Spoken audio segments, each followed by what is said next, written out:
اعوذ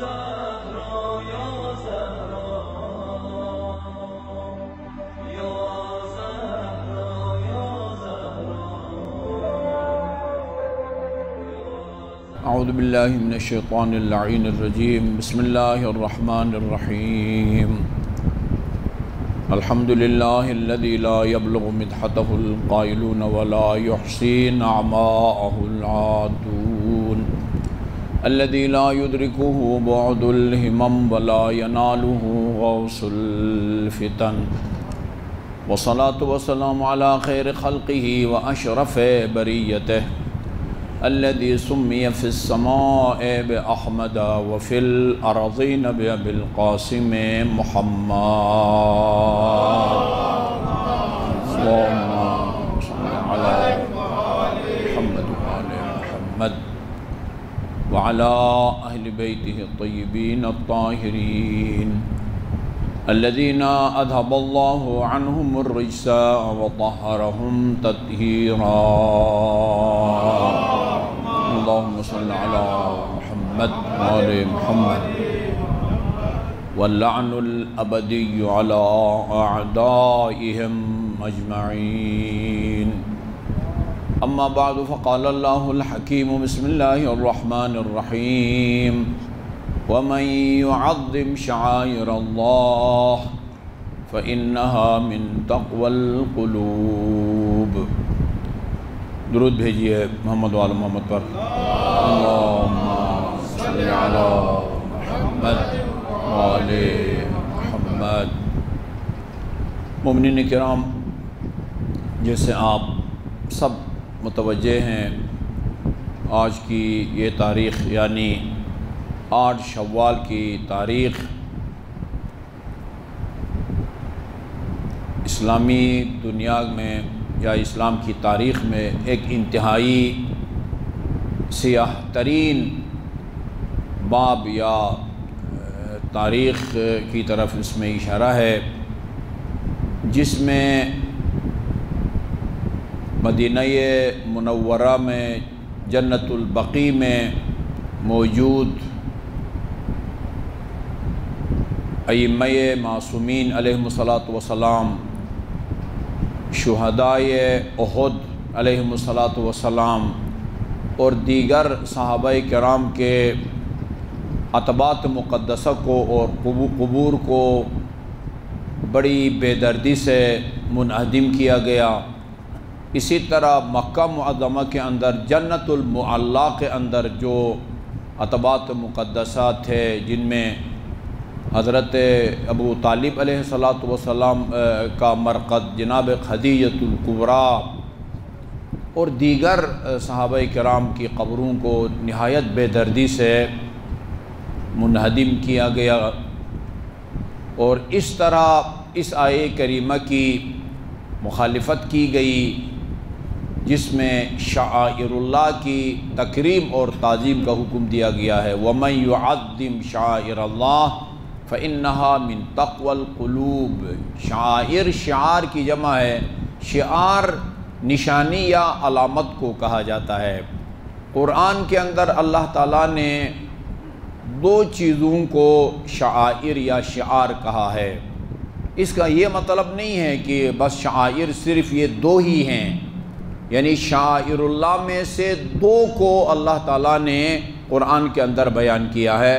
ابھی عرض کروں گا کہ اگر یہ 2 چیزیں شعائر اللہ تعالیٰ کی نشانیاں بن سکتی ہیں تو اور بہت ساری چیزیں وہ بطریق اولا شعائر الاسلام میں شمار ہو سکتی ہیں۔ 2 پہاڑیاں، نمبر 1 2 پہاڑیاں جن دونوں کے درمیان میں حاجی اور عمرہ کرنے والے سعی کرتے ہیں، صفا اور مروہ۔ یہ آیہ کریمہ بالکل گول دائرے کی صورت میں اوپر لکھی ہوئی ہے، ان الصفا والمروۃ من شعائر اللہ فمن حج البیت او اعتمر فلا جناح علیہ ان یطوف بہما۔ یہ اوپر لکھا ہوا ہے ان الصفا، صفا کی پہاڑی، صفا کی پہاڑی ابھی بھی اس کے آثار موجود ہیں بڑے پہلے تو اوپن تھی وہ پہاڑی، لوگ اس کے اوپر بیٹھ کے دیر دیر تک بیٹھتے تھے اور وہاں قرآن مجید کی تلاوت کرتے تھے، لیکن وہاں سے لوگوں کے گرنے کا خطرہ تھا، بڑے نوکدار پتھر تھے۔ اب بہت خوبصورت شیشہ لگا دیا گیا ہے اور شیشے کے باہر سے وہ صفا کی پہاڑی نظر آتی ہے۔ ان صفا، اور اس کے مقابلے میں والمروہ، وہ پہاڑی موجود نہیں ہے لیکن اس کی کٹائی کر کے جو اس کے آثار ہیں وہ نوکدار پتھر، وہ ابھی بھی وہ سطح کی صورت میں جو ہے نا وہ ہموار موجود ہیں۔ اس کے اوپر بھی کوئی کیمیکل لگا دیا گیا ہے تاکہ لوگوں کو نہ چبھے، کہیں لوگ زخمی نہ ہوں۔ یہ ایک دوسرے کے مقابلے میں جو دو پہاڑیاں ہیں ان کے بارے میں اللہ تعالیٰ فرماتا ہے ان صفا، صفا کی پہاڑی، والمروہ، مروہ کی پہاڑی، من شعائر اللہ، یہ اللہ تعالیٰ کی نشانیوں میں سے ہیں۔ ایک تو ان دونوں پہاڑیوں کو اللہ تعالیٰ نے شعائر اللہ میں سے قرار دیا ہے، اور دوسرا قربانی کا جانور۔ قربانی کا جانور وہ اونٹ بھی ہو سکتا ہے، وہ گائے بھینس بھی ہو سکتے ہیں، بکرا بھی، بکری بھی، دمبا بھی، دمب بھی، یہ سب کے سب چیزیں شعائر اللہ ہے۔ والبدن، ان کو بھی اللہ تعالیٰ نے شعائر اللہ کہا ہے۔ دو پہاڑیاں اگر اللہ تعالیٰ کی نشانیاں ہیں، وہ قربانی کا جانور جو کہ آپ 10 ذی الحج کو جس کو ذبح کرتے ہیں، جو حج کے اعمال میں سے ہیں، وہ اگر شعائر اللہ میں سے ہیں، وہ عتبات مقدسہ جس کے اندر معصوم دفن ہے، جن کے اندر صحابہ کرام دفن ہیں، جن کے اندر وہ ام المؤمنین دفن ہیں، کہ جن کو اوپر جبرائیل امین نازل ہو کہ جناب خدیجہ الکبریٰ ان حضرت کو وہ یہ پیغام پہنچاتا تھا کہ اللہ تعالیٰ جناب خدیجہ الکبریٰ کو سلام کرتا ہے۔ یہ جو خوش قسمت وہاں پہنچتے ہیں جنت المعلیٰ میں زیارت پڑھتے ہیں، اس کے اندر یہ زیارت موجود ہے۔ جبرائیل امین رسول خدا پر نازل ہو کے جبرائیل کے ذریعے اللہ تعالیٰ جناب خدیجہ الکبریٰ کو سلام کرتا ہے۔ ان کا مزار، ان کا وہ مرقد مطہر یقیناً شعائر اللہ میں سے تھے۔ ان الصفا والمروہ تو من شعائر اللہ ومن يعظم شعائر اللہ فإنها من تقوى القلوب۔ شعائر اللہ کی تکریم اور تعظیم، وہ چاہے رسول اکرم کا وہ مرقد مطہر ہو، امام حسین علیہ السلام کا ہو، امیر المومنین علیہ السلام کا ہو، یا کسی بھی بزرگ صحابی کے، یہ سب کے سب شعائر اللہ میں سے ہیں۔ فإنها من تقوى القلوب، یہ دلوں کے تقوی کی نشانی ہے۔ ایک عرصے تک جی آپ کہہ سکتے ہیں 1344 ہجری، یہ آج 1442 ہے، 1344 سے 1442 تک کتنے بنتے ہیں جی؟ یہ 98 سال پہلے تک جنت المعلیٰ میں رونق تھی، 98 سال پہلے جنت البقیع میں رونق تھی، ائمہ معصومین کے مزارات موجود ہیں، لیکن آپ وہاں آپ جائیں گے، آپ دیکھیں کس طرح غربت ٹپکتی ہے ان عتبات مقدسہ کی جگہوں سے۔ میں آپ کو سنانے کے لیے وہ سوال اور جواب لے کے آیا ہوں کہ جو اسے آل سعود کے برسر اقتدار آنے کے بعد نجد کا جو گورنر تھا سلیمان بن بلیحد، گورنر نہیں بلکہ قاضی القضات، یعنی وہاں کے سپریم کورٹ کا چیف جسٹس، وہ سوال بھیجتا ہے مدینہ منورہ کے مفتیان کو، سوال کے اندر سے جواب ٹپکتا ہے۔ سوال کے اندر ان کو بتایا جا رہا ہے کہ یہ ہم تم کو سوال بھیج رہے ہیں اور تم نے یہ جواب دینا ہے، بلکہ بعض علماء کا خیال یہ ہے کہ سوال بھی انہوں نے خود ہی بنایا تھا، جواب بھی خود تحریر کیا تھا، مفتیان کے پاس صرف دستخطوں کے لیے بھیجا تھا، یہ ہم نے اوپر سوال کیا ہے، نیچے ہم نے خود جواب لکھا ہے، تم نے اس کے نیچے دستخط کرنا ہے ورنہ تمہاری خیر نہیں ہے۔ اب وہ عبارت آپ سنیے، آپ کو اندازہ ہوگا کہ انہوں نے آزادانہ یہ فتویٰ دیا ہے یا کسی کے دباؤ میں آ کے اور پریشر میں آ کے یہ فتویٰ دیا کہ جس کی بنیاد پر ان عتبات مقدسہ کو منہدم کیا گیا۔ مواد بلند درود بھیجیے محمد و آل محمد پر۔ اللہم صلی علی محمد و آل محمد۔ سوال یہ ہے ما قول علماء المدینۃ المنورہ، مدینہ منورہ کے جو علماء یا مفتیان ہیں ان کی کیا رائے ہے، ان کا قول، ان کی رائے کیا ہے۔ آگے ان کے لیے دعائیہ جملہ ہے کہ زادہم اللہ فہما وعلما، کہ اللہ تعالیٰ علماء مدینہ یا مفتیان مدینہ کے علم اور فہم میں اضافہ فرمائے۔ ان کی کیا رائے ہے کس کے بارے میں؟ فی البناء علی القبور، قبروں پر عمارت تعمیر کرنے کے بارے میں علماء کی کیا رائے ہے۔ واتخاذها مساجدا، اور ان قبروں کو مسجد کا درجہ دینے کے معاملے میں علماء مدینہ کی کیا رائے ہے۔ حل ہوا جائز او لا، یہ قبروں کے اوپر عمارت تعمیر کرنا یا ان کو مساجد بنانا یہ جائز ہے یا جائز نہیں ہے۔ اچھا جی، یہاں تک سوال اگر اتنا ہی ہوتا آپ کہہ سکتے تھے کہ ان کو آزادی دی گئی ہے اپنے فہم کے مطابق، اپنی ذمہ داری کے مطابق، جس کو تم حق سمجھتے ہو اس کو لکھو، لیکن یہاں پر یہ ختم نہیں ہوتا سوال جائز ہے یا جائز نہیں ہے۔ وَإِذَا كَانَ غَيْرِ جَائِزٍ، اور اگر جائز نہیں ہے بل ممنوع منہی عنہ نہیا شدیدا، اور اگر جائز نہیں ہے بلکہ ممنوع ہے اور اس سے روکا گیا ہے اور بڑی سختی سے روکا گیا ہے، یہ سوال کیا جا رہا ہے۔ سوال کا انداز یہ ہے جائز ہے یا جائز نہیں ہے۔ اگر جائز نہیں ہے بلکہ ممنوع ہے اور اس سے تاکید کے ساتھ بڑی سختی کے ساتھ روکا گیا ہے، فَهَلْ يَجِبُ حَدْمُهَا، کیا ان بنی ہوئی عمارتوں کو جو قبروں کے اوپر بنی ہوئی ہیں ان کو منہدم کرنا واجب ہے۔ وَمَنْعُ الصَّلَاةُ عِنْدَهَا، اور یہ کہ ان کے پاس بیٹھ کے نماز پڑھنے سے روکنا یہ واجب ہے ام لا۔ وَإِذَا كَانَ الْبِنَاءُ فِي مَسْبَلَةٍ كَالْبَقِيعِ، اور اگر بنا اور عمارت بقیع جیسے وقف شدہ، یہ ساری باتیں ان کو لکھا رہے ہیں، پڑھا رہے ہیں، ان کو سکھا رہے ہیں، اگر یہ قبریں وہ بقیع جیسے وقف جگہ کے اوپر بنی ہوئی ہیں، وَهُوَ مَانِعٌ مِّنَ الْإِنْتِفَاعِ بِالْمِقْدَارِ الْمَبْنِي عَلَيْهِ۔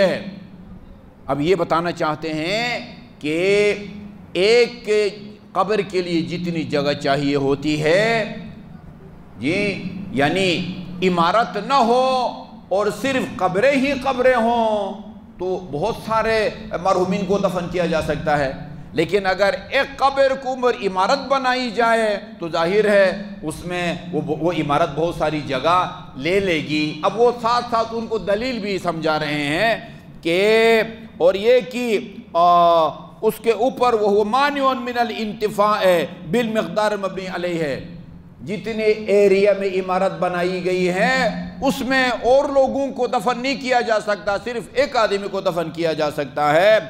فَحَلْ فُوَ غَصْبٌ، کیا یہ غصب کے زمرے میں آتا ہے؟ یجب رفعہ، اور اس کو وہاں سے اٹھانا واجب ہے، کیوں؟ لما فیہ من ظلم المستحقین، اس لیے کہ اگر اس عمارت کو نہیں گراتے اور وہ فرض کیجئے وہ پتنے 8 بائی 8 یا 5 بائی 5 اس جگہ اگر ایک ہی قبر ہو، ظاہر ہے جس جگہ 8-10 قبریں بن سکتی ہو وہاں ایک ہی قبر بنائی جائے اور 4 دیواری بنائی جائے تو باقی مستحقین کی وہ حق تلفی ہو سکتی ہے۔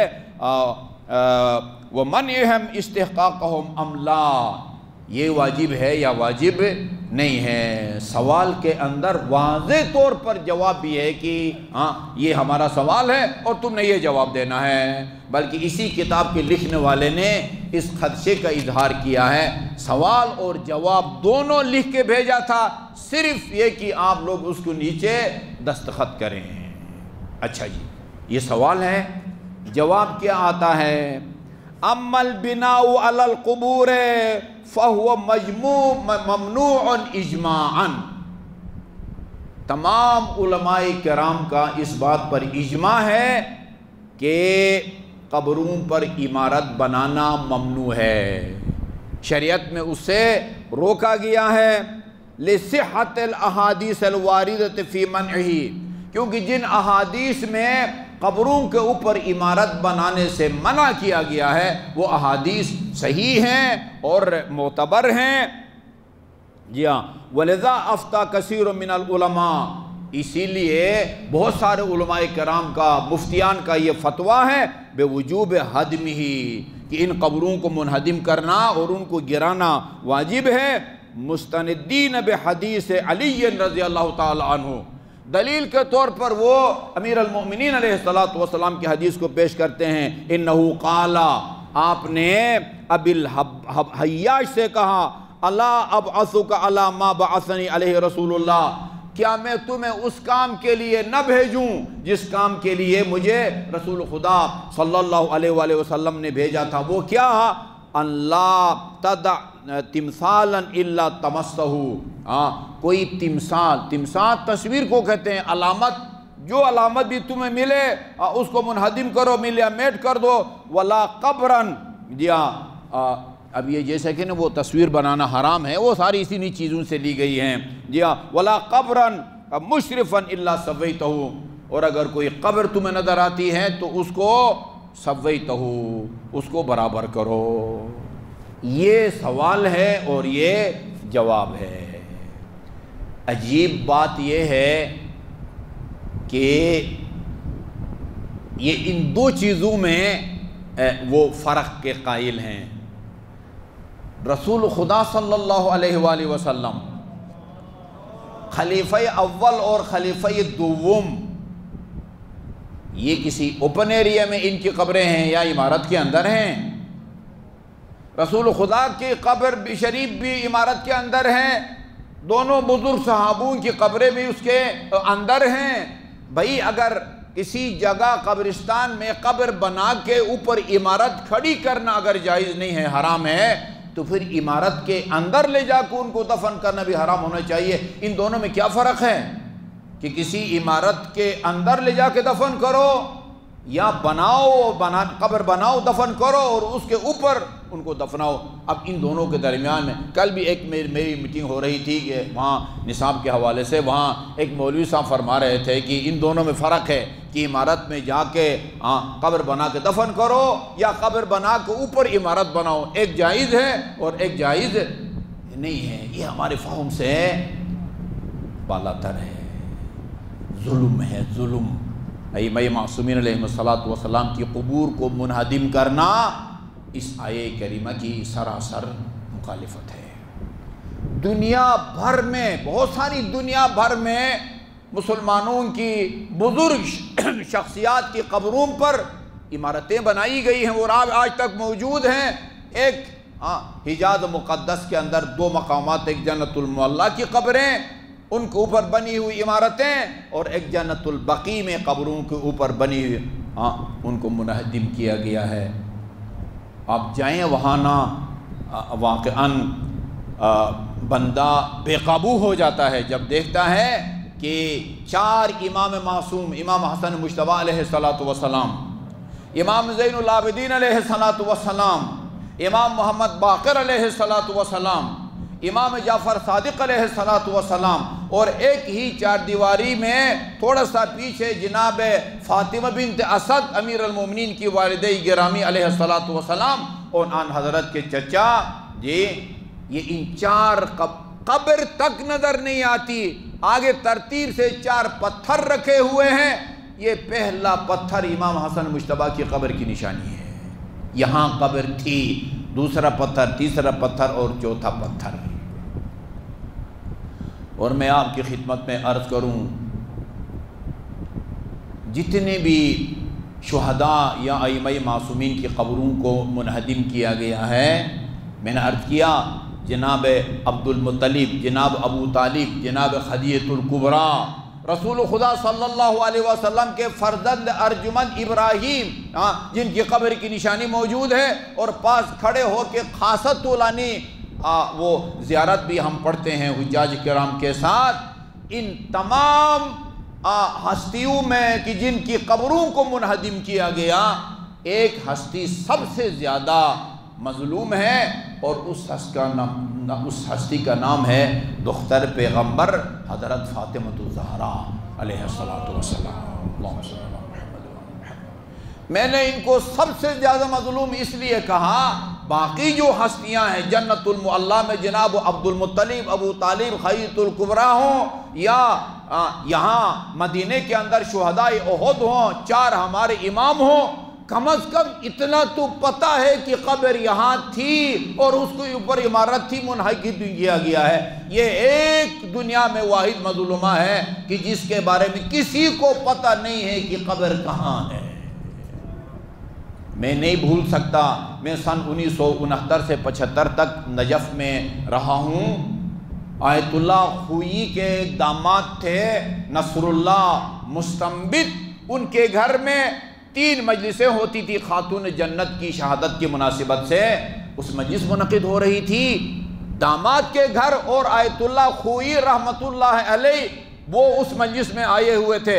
رواج وہاں کا یہ ہے کہ اگر یہاں مجلس ہو رہی یا کسی گھر میں، مراجع بالکل گیٹ کے ساتھ بیٹھتے ہیں، دروازہ کھولتے ہی گیٹ کے ساتھ بیٹھے ہوئے تھے۔ آیت اللہ خوئی بیٹھے ہوئے تھے، اور اس وقت کے مشہور معروف خطیب سید جواد شبر، جس کو صدام ملعون نے شہید کیا، وہ پڑھ رہے تھے، خاتون جنت کے فضائل کو بیان کیا اور مصائب بیان کر رہے تھے، اور فرما رہے تھے کہ الحمدللہ میری مجلس میں مدرسین بھی بیٹھے ہیں، مجتہدین بھی بیٹھے ہیں، سر فہرست آیت اللہ العظمی خوئی بیٹھے ہیں۔ میں سید سے ایک سوال کرتا ہوں، آپ اس کا مجھے جواب دے دیں۔ کہا این قبر امک الزہرا، آپ بتا سکتے ہیں آپ کی ماں زہرا کی قبر کہاں ہے؟ میں دیکھ رہا تھا عزادارو، یہ محاسن کے اوپر ان کے آنسو ٹپک رہے تھے، سارا بدن ان کا لرز رہا تھا آیت اللہ خوئی کا، جب یہ سوال سنا کہ این قبر امک الزہرا۔ یہ شہادت سے پہلے بھی ان کا ظلم مظلوم ہے، اور شہادت کے بعد بھی مظلوم ہے۔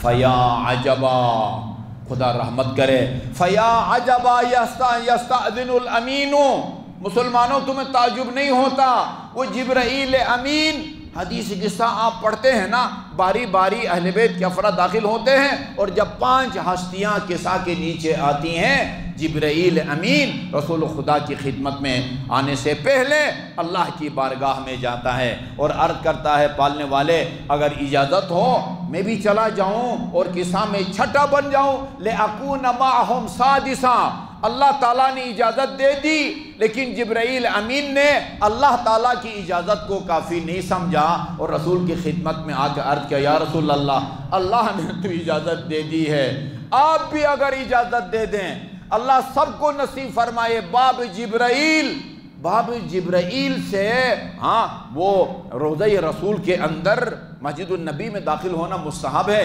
لیکن ہر وقت نہیں جانے دیا جاتا، وہ کبھی کبھی باب جبرائیل سے جانے کی اجازت ہوتی ہے۔ اس کو کہتے ہیں باب جبرائیل، اس لیے کہتے ہیں کہ اس دروازے پہ کھڑے ہو کے حضور کے گھر میں، خاتون جنت کے گھر میں داخل ہونے کی جبرائیل اجازت طلب کرتا تھا۔ فیا عجبا یستأذن الامین، مسلمانوں تمہیں تعجب نہیں ہوتا، اس گھر میں تو جبرائیل امین بھی بغیر اجازت کے داخل ہوتے تھے۔ فیا عجبا یستأذن الامین علیہم ویہجم الخؤون، مگر یہ خائن یہ صرف بغیر اجازت کے داخل نہیں ہوئے، حملہ آور ہوئے۔ روایت ہے اس کے مطابق، اس کو مرثیہ کی صورت میں پیش کیا گیا ہے۔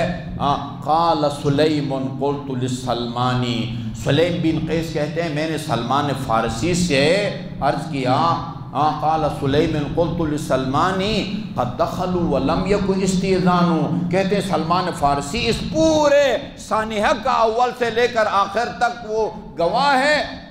سلیم بن قیس سلمان سے کہتے ہیں سلمان میں نے سنا ہے یہ کچھ لوگ اجازت کے بغیر داخل ہوئے، میں باور نہیں کرتا، مجھے اعتبار نہیں آتا، کیا تیرے سامنے یہ اس گھر کے اندر داخل ہوئے؟ قال ای وعزت الجباری، مجھے خدا کی عزت و جلال کی قسم، میرے سامنے یہ کسی اجازت کے بغیر دختر پیغمبر کے گھر میں داخل ہوئے، اور ستم بالائی ستم یہ لیس علی الزہراء من خماری، اس وقت داخل ہوئے جب دختر پیغمبر کے بدن پر کوئی بڑی چادر بھی نہ تھی۔ الواسبون لظلم آل محمد ومحمد ملکا بلا تکفینی، ابھی تو فاطمہ کے بابا کو کفن بھی نہیں دیا گیا تھا، الواسبون لظلم آل محمد، ابھی تو کفن بھی نہیں دیا گیا تھا، والداخلین علی البطولۃ بیتہا والمسقطین لہا اعز جنینی، اجازت کے بغیر گھر میں داخل ہوئے اور وہ ظلم ستم ڈھایا کہ وہ میرے اور آپ کے ششماہا آقا محسن کو شہید کیا گیا، اور کیا ستم ہوا، والقائدین امامہم بنجادہ، اپنے ہی امام کے گلے میں رسند باندھ کے مسجد کی طرف کشاں کشاں لے گئے۔ اور آپ کو پتہ ہے، سنتے بھی رہتے ہیں، پڑھتے بھی رہتے ہیں، وہ علی کو اس وقت لے جایا گیا جب دختر پیغمبر کے بدن پر یہ دروازہ گر چکا تھا، اور ایک نہیں دونوں پہلو زخمی ہو چکے تھے، لیکن جب متوجہ ہوئی دیکھا کہ علی کو لے جایا جا رہا ہے، خاتون جنت ہماری جانیں نثار ہو، ان پر اپنے دونوں پہلوؤں کا درد بھول جاتی ہیں اور اٹھتی ہیں اور پیچھے پیچھے جاتی ہیں، فرماتی ہیں قلبنا امی، میرے چچزاد کو میرے امام کو رہا کر دو، او لأکشف للدعاء راسی، ورنہ بد دعا کے لیے سر کے بال کھولوں گی، ما کان ناقہ وعدو للالہ شجونی، خدا کی بارگاہ میں بد دعا کروں گی، ما کان ناقۃ صالحا وفصیلها فی الفضل عند اللہ الا دونی، یاد رکھو میرا مقام کوئی ناقہ صالح سے کم نہیں ہے جس کی خاطر اللہ نے عذاب نازل فرمایا۔ امیر المومنین نے جب دیکھا، سلمان سے کہا ادرک ابنت محمد، سلمان جاؤ محمد کی بیٹی دیکھو، بابا کی قبر تک نہ پہنچنے پائیں، خدا کی قسم اگر بابا کی قمیص سر پر رکھ کر بد دعا کی ابھی عذاب نازل ہوگا۔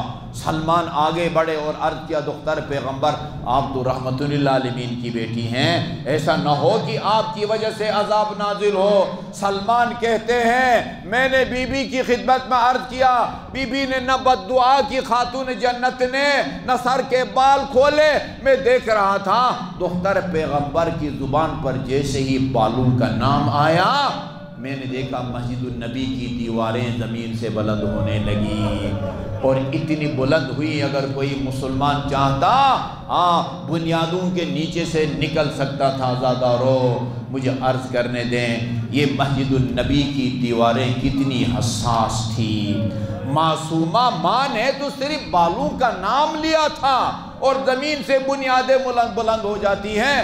ہماری جانیں نثار اسی ماں کی عفت ماں بیٹیوں زینب اور ام کلثوم پر۔ روایت عرض کرتا ہوں کہ کس طرح ابن زیاد کے دربار میں، یزید کے دربار میں علی کی بیٹیاں، ان کو روایات بڑی سخت ہیں، بہت سخت ہیں، لیکن ان کو ہمیں بیان کرنا ہے تاکہ دنیا کو پتہ چلے کہ علی کی بیٹیوں نے اسلام کے لیے کتنی بڑی قربانیاں دی ہیں۔ اہل بیت اطہار نے، حسین نے اسلام کے لیے کتنی بڑی قربانیاں دی ہیں۔ عبارت مقتل کی یہ ہے عزادارو، ایک جملے پر جتنا گریہ کیا جائے کم ہے۔ دخلت زینب بنت دخلت زینب بنت علی علی ابن زیاد، علی کی بیٹی ابن زیاد کے دربار میں داخل ہوئی۔ کہتے ہیں آیت اللہ وہ بزرگ ہادی بزرگ شیرازی وہ کسی مجلس میں بیٹھے ہوئے تھے، خطیب نے جیسے ہی یہ جملہ کہا دخلت زینب بنت علی علی ابن زیاد، امامہ اتار کے زمین پر رکھا، خطیب سے کہا کہ بس رک جاؤ، ہمیں اس جملے کا پہلے حق ادا کرنے دو، اس کے بعد باقی مسائل بیان کرنا۔ دخلت زینب بنت علی علی ابن زیاد، ابن زیاد کے دربار میں علی کی بیٹی داخل ہوئی، کل کی شہزادی۔ کس حالت میں؟ وَهِيَ فِي أَرْذَلِ ثِيَابِهَا، علی کی بیٹی کے بدن پر پرانا سا لباس تھا، تَكْتُمُ وَجْهَهَا بِكُمِّهَا، علی کی بیٹی نے اپنے آستین سے چہرے کو چھپایا ہوا تھا، کیوں؟ لِأَنَّ خِمَارَهَا قَدْ سُلِبْ، اس لیے کہ چادریں تو اشقیاء نے کربلا میں چھین لی تھیں۔ بس عزاداروں ایک اور جملہ سنیں، کس طرح چھینی گئی؟ مختار کا انقلاب آیا، مقتل ابی مخنف نے بھی لکھا ہے، ابن طاووس نے لحوف میں بھی اس روایت کو لکھا ہے، اس لیے عرض کرنے لگا ہوں۔ مختار کا انقلاب آیا، قاتلان حسین سے انتقام کا سلسلہ شروع ہوا۔ طریقہ کار مختار کا یہ تھا، ظالمین کو گرفتار کر کے پوچھا جاتا تھا، جس نے جس طرح کا ظلم کیا ہوتا تھا اس کے مطابق کو سزا ملتی تھی۔ مالک اشتر کے بیٹے ابراہیم، اب وہ ان کی عدالت میں ملعون ابجر بن کعب کی پیشی ہوتی ہے۔ پوچھا، سچ بتاؤ تم نے کربلا میں کس پر کتنا ظلم کیا، کس کو مارا؟ قسمیں کھائی، میں نے کربلا کی تاریخ میں کسی کو نہیں مارا، کسی کو شہید نہیں کیا۔ اچھا شہید نہیں کیا، کسی کو لوٹا ہو، کسی کو کوئی تماچا مارا ہو؟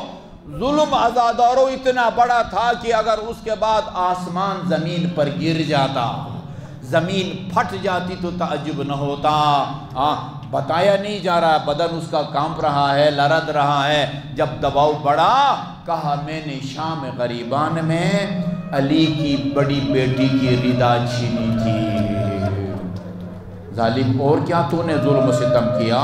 کہا میں نے علی کی بیٹی کی چادر کو چھیننے کے بعد علی کی بیٹی کے بالیوں کو، گوشواروں کو اپنے ہاتھ میں لیا اور اس زور سے اپنی طرف کھینچا، کانوں کو چھیتی ہوئی یہ خنالود بالیاں میرے ہاتھ میں آئی۔